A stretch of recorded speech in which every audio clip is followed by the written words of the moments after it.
This is The Bench with Jenna and Jon. Not for the first time. We have the one and only, I was almost going to say Hull KR assistant, former Hull KR assistant, former Leeds Rhinos, well, halfback. I was going to say former... Royalty, Rugby League royalty. Yeah, but I was going to say former legend, but you're not. If you're a legend for your entire life. So it's Danny McGuire, also known as the Castleford Tigers head coach. Welcome back to The Bench. Some introduction, Jenna. I know, it's one of my best, Thanks for having me on. Always enjoy it with you too. Yes. What have you been up to, Jenna Brooks? Why are we starting with me? Where have you been? Where did you go yesterday? Yes, I went to Ascot. It was great. It was fun. Backed a winner, then lost it all. I would highly recommend not gambling. It's a waste of money. Yeah. Anybody famous there? Yep. The King, the Queen, Prince William. They were all there except Catherine pulled out last minute. Oh, no. I hope she's okay. Anyway, let's get back to our guest, yeah, Did you have a flutter? I love a little go on the horses, yeah. Royal Ascot's favourite week. I used to have a few horses with my manager Craig Harrison, Luke Gale, Ben Jones Bishop, so we had a little syndicate. They do any Didn't good? make any money, lost money. But you've no longer have the horses? I'm no longer involved, but I keep an eye out for their horses. Do you have the top hat still? I went to Ascot once, we had a runner there probably 10 years ago now, I reckon. Wow, that'd be so cool. So I've done the top hat and tails and experienced it, and it was a really good day. Yeah. Came last, my horse, but it was the taking part that counts, I think. Yeah, absolutely. You can say you had a runner at Ascot. But did you have a bet on it? Yeah, I think it was 100 to 1, so it wasn't... You bet on it knowing it's going to come to dead last? Know, sometimes these But you must know, you're in sport, you must...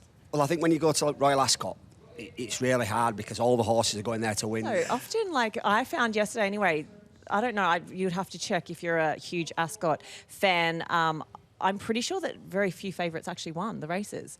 Right. I know Los Angeles was the favourite in, I think, race 3 or 4 and did not place. No, I'm useless at betting. Mind you, double check that because I did have a few champagnes. So I know it didn't win. Jenna was cross-eyed drunk by this time. Not. She thought she saw the king. Anyway, we're at the Menderhose Jungle. We are speaking to Danny McGuire ahead of your game against Hull KR. Thank you so much for coming on and giving us your time because I know it is precious before a big game like that.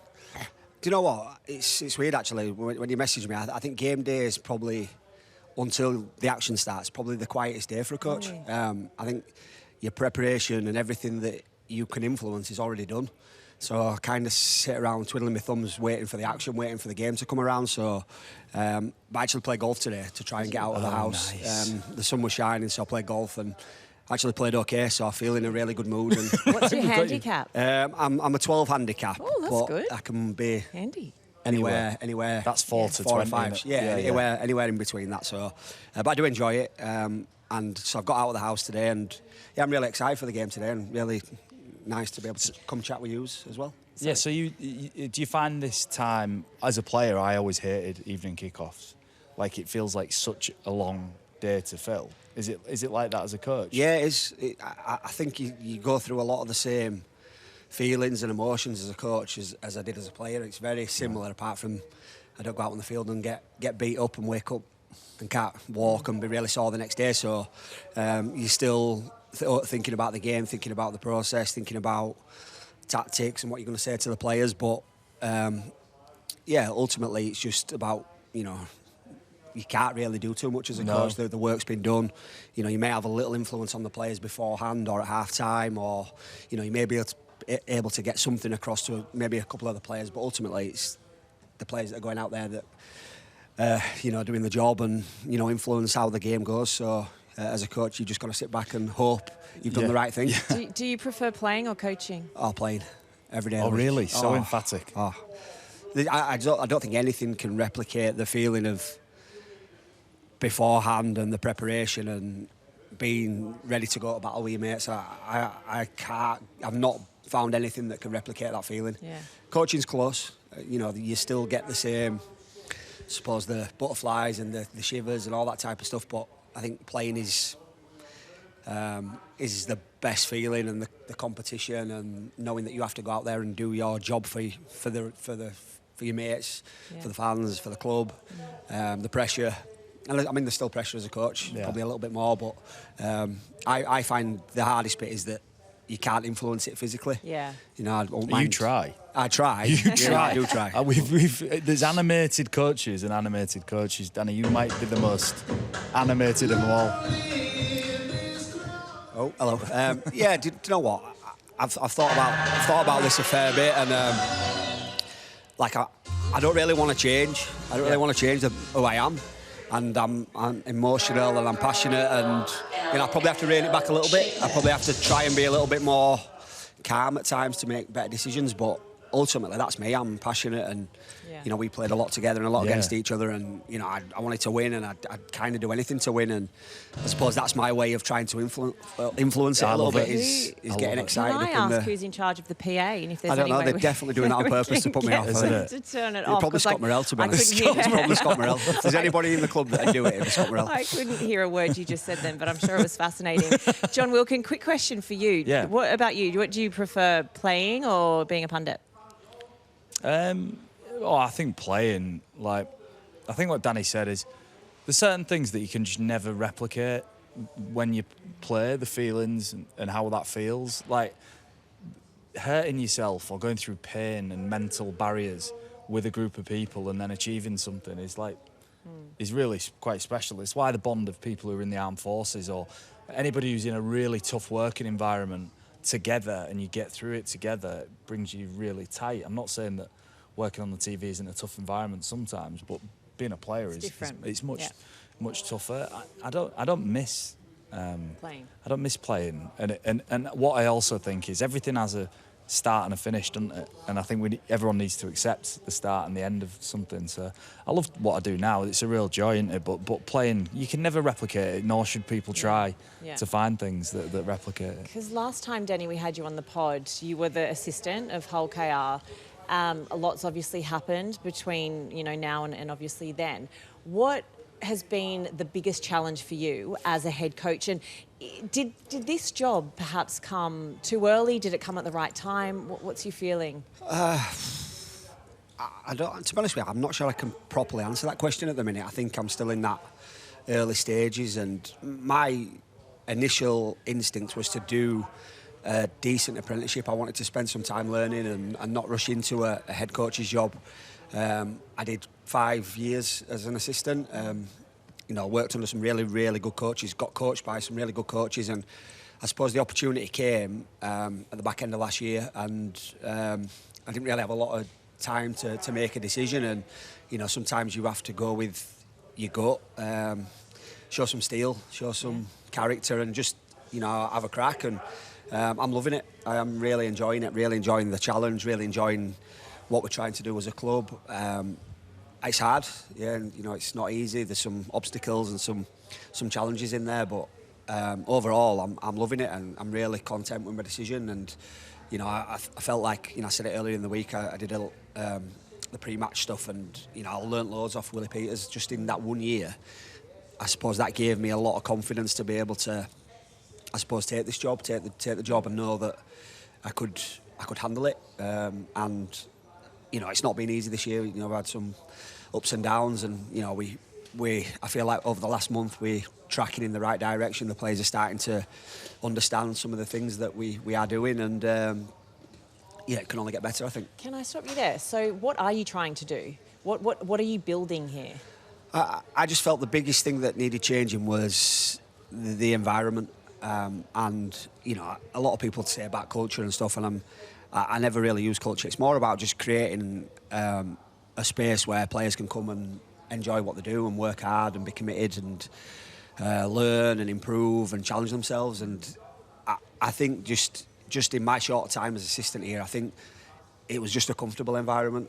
Players cared and loved what they did and wanted to do well for the club, but it has to be more than that.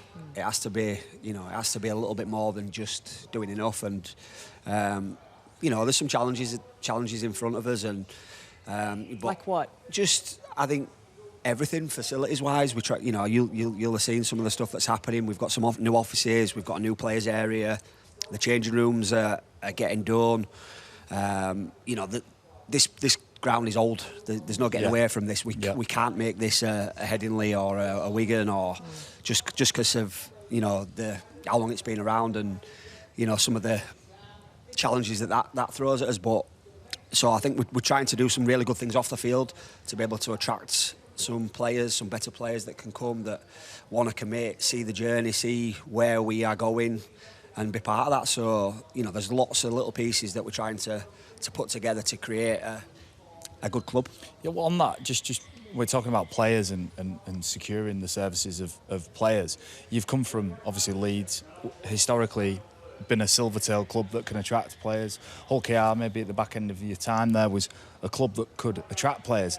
How much of a challenge has it been going into the player market with the Castleford brand almost? Is it been a challenge or not, or different? Do you know, like, I feel like as a coach, like my job is to coach the players that I've got, and I always invest as much as I can in the current crop of players and want to work with them and improve them. And obviously, you do need to have an understanding of the market. And, you know, Danny Wilson was obviously director of rugby at the time, and, you know, I spoke to him daily about players, and, you know, he'd ring me at 10 o'clock at night and we'd have somebody who had agreed, and then next day he'd found somewhere else. So, you know, it was just, it's hard. The recruitment market's hard, and I think Ches has come in now, Chris Chester, who's a great appointment for the club. You know, got a really good track record with what he's done at Lee. And I think if you ask Ches, you know, there's probably a few challenges for him in front as well. It's not easy to get players to commit. If we can start improving and start winning, and, you know, the players who we are interested can see that, then, you know, that makes it more attractable, I suppose. And, you know, that's my challenge to try and create that.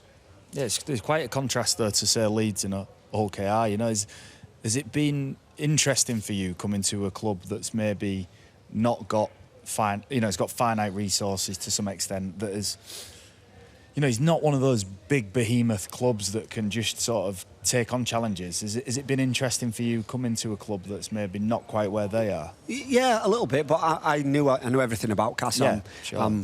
I live five minutes away. I'm on the border between Leeds and Cass, so when I was playing for Leeds, I was always mixing with the Cass fans, and I know the history, I know the heritage, I know what this club means to a lot of people. So I felt like it was quite an easy fit. You know, just, you know, some of the challenges financially of until Martin Jepson's took over, which, you know, Martin's been outstanding. You know, I think the club was doing what he had to do to survive. But now Martin's got ambitions. He wants to move the club forward. He wants to do some things with the stadium, which you've already seen, and he wants us to improve, and, you know, wants us to attract better players, and he's passionate about that, and, you know, I'm right behind him with that as well. Good. And you mentioned Chris Chester before, but a huge addition to the club. Massive. We saw what he did at Lee, really turned that club around, didn't he? I mean, how good is it to have him alongside you? Yeah, do you know what? He's been really, and I said this again yesterday, that I'm not quite sure he knows the influence that he's had already in such a short space of time. And I think for me, he's been really good. He's experienced a lot of things as a player, as a coach, and obviously as a director of rugby as well. So he's a really good sounding board. I'm learning. I'm still in the early stages of my coaching career, and I'm not getting everything right. I'm making some mistakes and learning myself. But he's been really good for the group, for the staff, and he's just really proactive with regards to the recruitment. He's on the phone constantly, not consistently. Well, both I suppose. Both. Yeah, no, he's consistently. Consistently. And constantly. Yeah. So, he's got really good connections in Australia. How's he done that? What's Chris Chester done? He seems to be well connected. Like, he's getting the inside track. Chris Chester's skill has been finding nuggets, players that you wouldn't have really expected. Made it maybe down there, but then come over here and absolutely shone. Yeah, they've smashed it. Yeah. So that's John Asiata's like the Tom and Mo. You know, Tom and Mo. You know, there's loads of Kai O'Donnell, who's you know, players that came over. I think John Asiata came over when Lee won in the championship. Mad. Next to no money, and then he's probably one of the better players in the competition for 2 years at Lee. Yeah. So I'm hoping he can find me a John Asiata. Chris, if you haven't got John Asiata version 2 yet, that's what you're consistently doing. Consistently trying to get a John Asiata. That's the challenge. We've got a good base of players here. We've got some players that really care and want to get better and are challenging themselves and really proud to be part of the club. And we probably just need a sprinkling of quality to help us grow and develop. You said before that you're obviously at the beginning of your coaching journey. For you, if you go back to when you first took charge here at Cass, how do you view that progression, and where do you want to go? Where do you feel that areas that you perhaps might need to make improvements? Well, it's quite a deep one, that, Jenna. Yeah. Very deep. Do you know, I'm not trying to think too far ahead. I think within our game, it's that week-to-week preparation and not overthinking things, and just, you know, I've been in the game a long time. I know what works and what doesn't work, and I think sometimes you can try and overcoach as well a little bit and try and find these amazing plays and tactics that just, you know, don't work. And you're trying to reinvent the wheel when this game has been played for 100 plus years, and you know, it's about being physical, about having a great attitude, about wanting to work hard for each other, and then you can, you know, put some tactical things in there alongside that, but it's just getting the players to understand that a little bit, and I feel like we are getting there. We feel like we are getting there, and you know, Cass as a town, you know, is a hard-working place, and you know, the fans that come to watch my players and our players want to just see the players working hard. You know, I don't think they expect us to win every game, but they expect us to compete in every game. So that's, you know, that's my message to the players every day. When we're practicing, we have to compete. Are you still jumping in at training? I try my best not to. You are, though? I try my best not to now. What were you saying? Why? You try your best not to? Yeah, I get carried away. But why? So why are you trying not to? Because Danny jumps in training, didn't you? There's a bit. A little bit. I do a little bit if we're short numbers and we need a halfback to challenge. Need somebody to turn the game. Yeah, to challenge the team. To break some hearts, John Wilkin. But I actually played in a sevens tournament with Opal, actually, with Flash at the, did you? And Kelvin Fletcher and a few other boys, and so it was a sevens rugby union tournament. So I thought I'll run about. I lasted 3 minutes until I strained my hamstring. Did you? I thought you were limping before.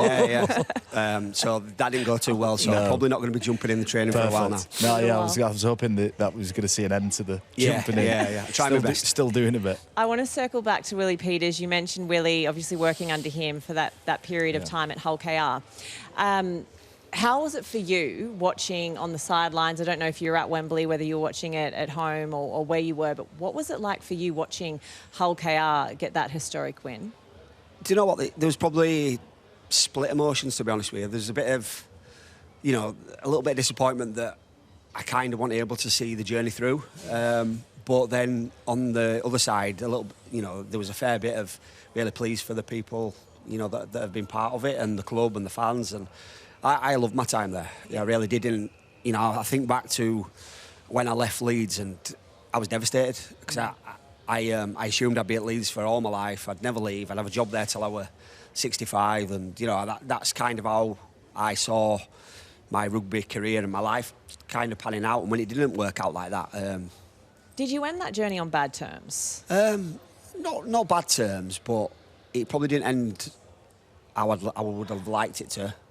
But in what sense? Come on, what do you mean? I just felt like give us the context. No, I just felt like I wanted to carry on playing. Yeah. The people who were in charge at the time, one was okay with it, the other wasn't, and it was just. And I suppose Gary, I'm talking about Gary and Brian. Brian wasn't so sure. Gary was keen for me to carry on, but I suppose Gary had to back the coach, which I commend. Who broke the news to you? Was it Brian or was it Gary? Do you know what? I can't even really remember how it all played out. It was kind of weird. But that left you. You were wounded by that. Yeah, I was wounded, and I suppose that's why I ended up playing so well in 2017, because that was my way of. Yeah, same. You. Yeah, are we allowed to say that? Well, I have. You don't have to. Sorry. It was my way of going, you know, I'll show you. And obviously we went out and we ended up winning the grand final. And I knew deep down I still had a little bit more to go. And so at that stage in that grand final, you knew you were not, you know, you're not going to go on at Leeds next year. Yeah. So you think about, we were watching that unfold and we're watching Danny play as you did in that grand final. And all the time, this is what fans don't understand, all of the time you're playing knowing that you will be leaving at the end of the year. Yeah. And you were exceptional, and the grand final was an unbelievable performance. That must have been incredibly tricky to do that, knowing, but you're saying you used the motivation to prove them wrong. And I obviously, I think when you play for Leeds, there's always pressure, but then, you know, motivation, you know. But I felt like I've been under pressure since I was 10-year-old. When I first signed for Leeds, and I remember having to go to playing for East Leeds and going to all different clubs, and everyone would say, "Oh, these signed for Leeds," and they'd all try and bash me. So I was proving myself from such a young age, and that was just another challenge really, where somebody had kind of decided that I wasn't the one, and I thought, right, I'll show you. And but then obviously I got the whole KR journey on the back of it, and I wouldn't change anything now.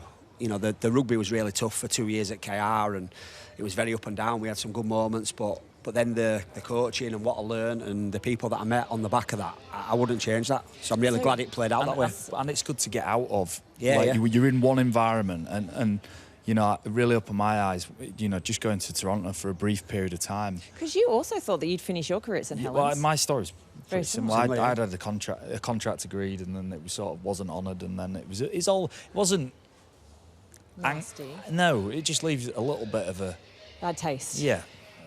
But I left St Helens, what I'd been at for 17 years, went somewhere else, and I learned so much more in the 12 months, 18 months I was there. Than you did in that whole period at St Helens? No, it just made me realise two things. One, it makes you appreciate some of the things you had that you neglected to appreciate.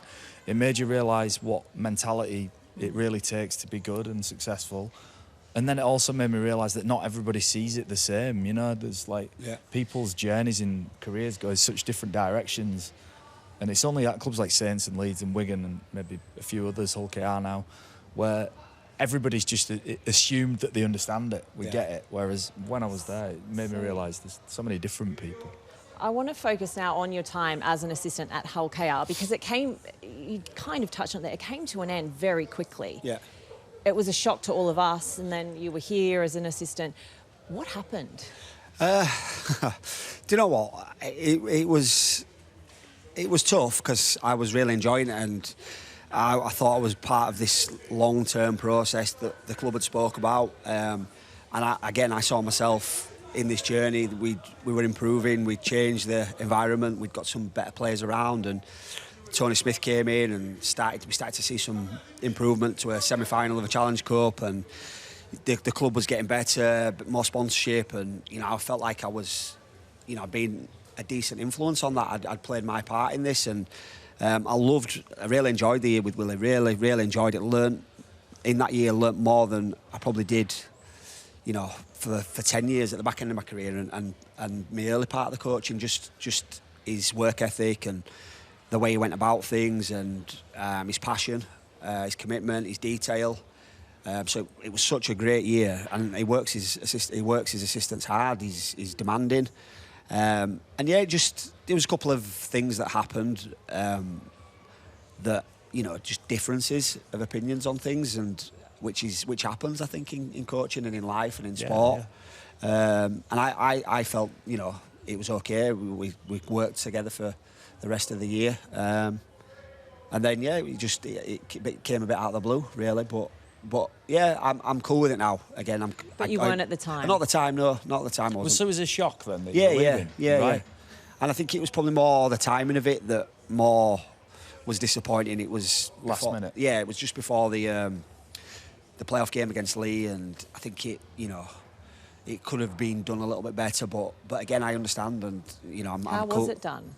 You know, it was just, look, we're going a different way. Was it one person, or was it the board? board? It was Paul and Willie, and it was it was tough, but that's sport, and I think, you know, it happens, doesn't it? Yeah, because as an outsider, I was really confused by it. You know, as in I was looking and thinking, wow, Danny's, you know, I could see it all. I could see Willie come in and having a really sort of brutal defensive sort of, you know, and then having you, who was probably, you know, if not the greatest half that the game's seen in this country, who could just get their attack, and working with Mikey, and you know, working with Tyrone May, and I'm like, oh wow, this is gonna. So to me, and that was some of my feelings as well, and you know what, I can't put all the blame on the club, and you know, I contributed to a little bit of it. I had some things going on in my personal life that probably didn't help as well. So it's not not one-sided. Yeah, it's not one-sided, and you know, I think. But it was a little bit disappointing, a bit of a shock. But you know, like I say, things happen and they challenge you. You know, I've been really lucky that not had many setbacks or many disappointments in my career. And I suppose you learn from it, and you know, I've learned a lot from my time there and probably that period of time as well. Would you do anything differently going back? Do you know what? No, probably not.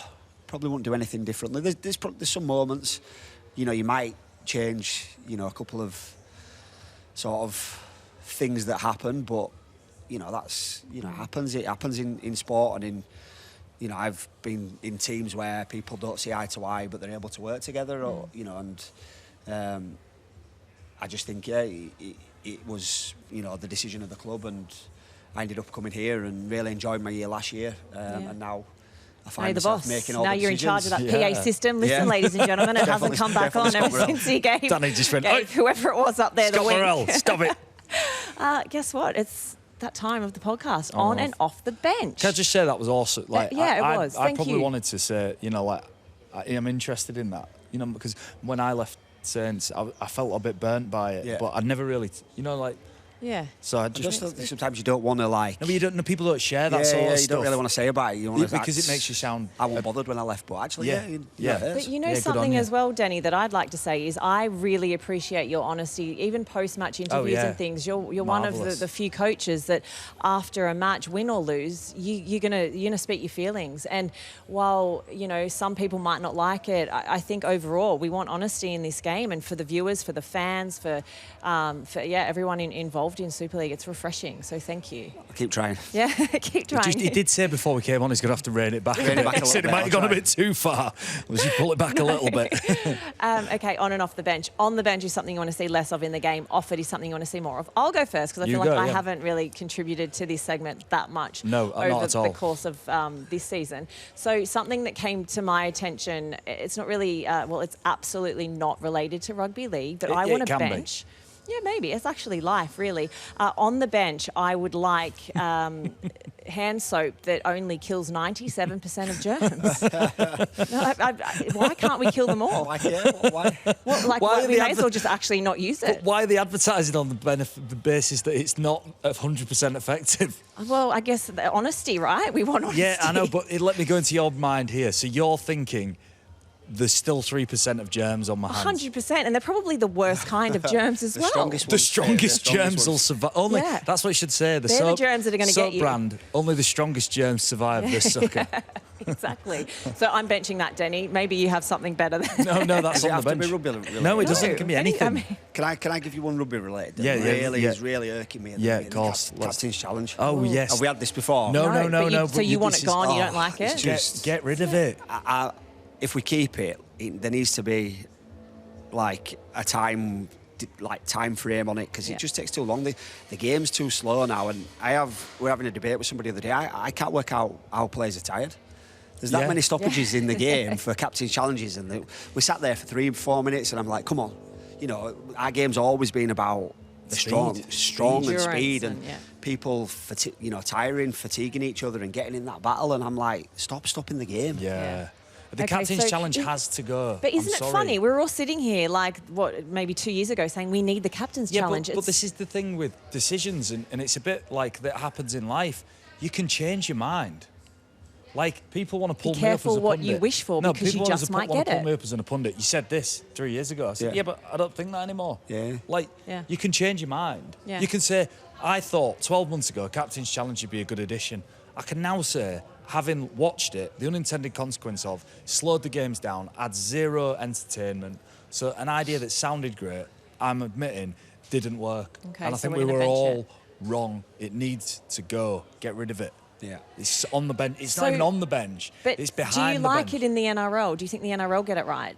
I just like the speed that they make the decisions in the NRL. Yeah. Watching the State of Origin, they'll look at the replay once or twice and it's bump, there's the decision. And I think just we ponder over it too much, and I'm just like, come on, let's get this game started again. Yeah, the Nathan Cleary try in the Origin 2, where they haven't even got to the conversion, it's being checked and then it's chalked off for obstruction, and it happened in less than a minute. Yeah. And you think, well, that's cool if we can do that. If we can't do that, then we should really try and cut out as many of the stoppages. Danny's right. Players should have no right to be tired. Yeah. Well, They do have a they right. do have a right to a So little that's bit. out of the But game. not as tired. Captain's challenge. John, do you have something you want to see less of? On the bench, toilets at rugby grounds. I don't want to see less of them. I'd like to see more of them. Portaloos. No, just can we invest in toilets? Sure, and hand Do you know soap what I mean? that kills 100% No, but of germs. you build a brand new and really nice hand soap, 100% effective, of course. But they build like a new stadium. It doesn't matter what the stadium. It doesn't matter whether there's a wall back here that you wee against at Cass. There's that toilets up here that it's a porta cabin with urinals in it, right? Urinals, St yeah. Helens, Knowsley Road. You used to have to wee against the wall. Okay. What's wrong with people? Why can't we just have good toilets? And it's not like I want like Italian marble. Which stadium do you think has the best toilets? Headingley. Headingley, yeah. You see, Headingley, they've even got a guy in there spritzes you with aftershave. Two new stands. Yeah, but no, just can we Okay, invest in right. toilets Yes, for people? I'm all for it's that part too. of the guest experience, isn't it? Yeah, and hand soap. Okay, and something that you want to see more of, Danny. Oh, wow. Do you want me to go? I was at Ascot yesterday, as we touched on at the top. I think that we need to have a round where we all dress up, not necessarily in like top hats and tails, but let's celebrate fashion and just nice things and getting dressed up, and like maybe we can do. This is going straight on the bench, isn't it? I like your thought process. Just something like let's put some effort into like stuff. I Never don't know. ever heard more. Royal so- Ascot Magic Rugby Weekend. We League could weekend. make it. Yeah. We could maybe Magic Weekend. We could really put some effort into what we're wearing. I'm just putting it out there. I loved it. I thought it was fun. Yeah, let's get can we not do that at the Challenge Cup final or the Grand Final? Yeah, Wembley. Let's do it Wembley. Wembley's dress-up because at least weekend. it's summer and you Everyone can put your Sunday express best on. yourself instead of just wearing coats. Yeah, at because Old that'll Trafford. save us having Yeah. those people who've clearly been in a rugby shirt for 2 days. Yeah. And it smells like. Right. Okay. Something that you want to see more of? Anything like? I've got one. Okay, go Off the bench. off the bench. Off the bench for me is I want us to see us rebrand all of our rugby clubs and link them with football clubs. I want to see Leeds United and Leeds Rhinos be one club. I want to see St Helens join forces with Liverpool and become one sporting club. I want So hang on, the Salford- name changes to. Yeah, but it'll so just St be Helens will be just Liverpool It'll Rugby be the League. sporting club of Liverpool, and they'll have a rugby club and a football Oof, club. oof, controversial. And Danny, do you like that idea? Then Newcastle, Leeds. I'd have London, probably Arsenal. Wigan. You know. Yeah. And I think the idea is really good, and but I'm just not sure many people will What go would for it. Cass I just be? think the What's people Cass are all gonna be, about John? history and heritage in I know. rugby league, aren't they? 130 I know it's the years. wrong place to be saying it. It is. It's probably There's not the no right place. clear club. It's just an idea. So, I just think okay. if you were selling rugby kits and it was Man City, same kit, I could see there being an international market for it. Like Yeah. Australian I would know, I love see to your buy a point. I do see Liverpool your point. I just don't think rugby it would kit. reach Do you know what I a mean? lot If of it said fans. Liverpool on it, it's cool. St Helens is just I'm not a not really. I'm not against it. Yeah. No, I think there's definitely got some chat there. No. We are out of time, but Denny, Right. we have enough time if you would like to give us one of your best ideas. I was off the really bench. struggling. I was trying to buy time Yeah. by Yeah, answering I both saw of your that. answers. Well done, yeah. I suppose I'd like to see more games in Las Vegas, or more teams play in Las Vegas. Yeah, that's Castleford Tigers in Las Vegas, or Cas Vegas Cas in Las Vegas. Vegas. Yes, they're done. It's Done. Cas Vegas. I'm all for that. Hands up for that. Yes, please. More pundits in Vegas as well. Just that's Yeah, I'm happy to work that week. Yeah. More pundits. Yeah, I'm happy to work coaching or punditry. Danny Yeah. McGuire, you're a man of many talents. You've got a game to coach. We wish you the very best of luck. It is Castleford up against Hull KR. But by the time this goes out, that game would be over. I hope you get what you want from the 80 minutes. Danny you. McGuire, thank you so much for coming back for a second time on the bench with Jenna and Jon.